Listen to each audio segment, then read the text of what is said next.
আমি যখন উড়ে যাই বকপক্ষী করি বা আজরিবার করি তখন কেউ মনে করে যে আমি জাহাঙ্গীরনগর বিশ্ববিদ্যালয় থেকে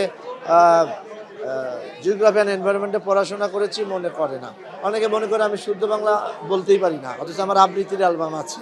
হ্যাঁ, আপনি খুবই ভীষণ শক্তিমান অভিনেতা, খুবই শক্তিমান একজন অভিনেতা।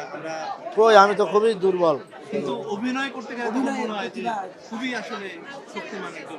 কিন্তু আপনাকে আমরা চলচ্চিত্রে বা ওয়েব সিরিজ এখন যেটা হচ্ছে সেখানে আপনাদের উপস্থিতি আমরা পাই না, যেটা আমাদেরকে কষ্ট দেয় একজন দর্শক। না, এটা দর্শক হিসেবে কষ্ট দেয়, কিন্তু ডিরেক্টর হিসাবে যখন কষ্ট না দেয় তাহলে তো আমার কিছু করার নাই।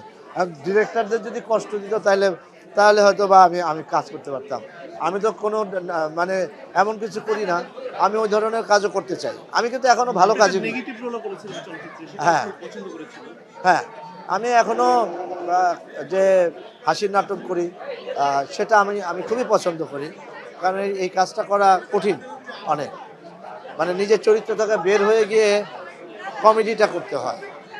আবার কিন্তু অনেক অনেক চরিত্র আছে যে নিজের চরিত্র থেকে বের হওয়া লাগে না, আমি এরকম আবার করলেই হলো। কিন্তু কমেডিতে টাইমিং, হাসির নাটকে টাইমিং, তারপরে ডায়লগ ডেলিভারি, এগুলি আমার না, এটা আমার ভিতরে আত্মস্থ করতে হয়েছে। কিন্তু আমি খুব একটা সুন্দরভাবে কথা বলি, আমার চেহারা খুব ভালো, বাস আমি নায়ক। কেমন আছো, ভালো আছো, তোমাকে এতক্ষণ আগে বললাম তুমি আসো, বললাম এটা আমি এভাবেই কথা বলি, এইটাই বললাম। কিন্তু যখন চরিত্রায়ন হচ্ছে না সেখানে, কিন্তু আমি মনে করি যে আমরা যেসব কাজগুলি করি, আমার বাইরে থেকে আমি যখন উড়ে যাই বকপক্ষী করি বা আজরিবার করি তখন কেউ মনে করে যে আমি জাহাঙ্গীরনগর বিশ্ববিদ্যালয় থেকে জিওগ্রাফি অ্যান্ড এনভায়রনমেন্টে পড়াশোনা করেছি, মনে করে না। অনেকে মনে করে আমি শুদ্ধ বাংলা বলতেই পারি না, অথচ আমার আবৃত্তির অ্যালবাম আছে।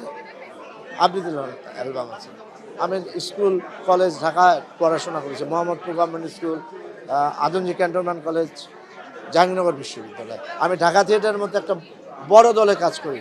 আমি রংমহল নামে একটা নাটক পরিচালনা করছি এখন ঢাকা থিয়েটারে।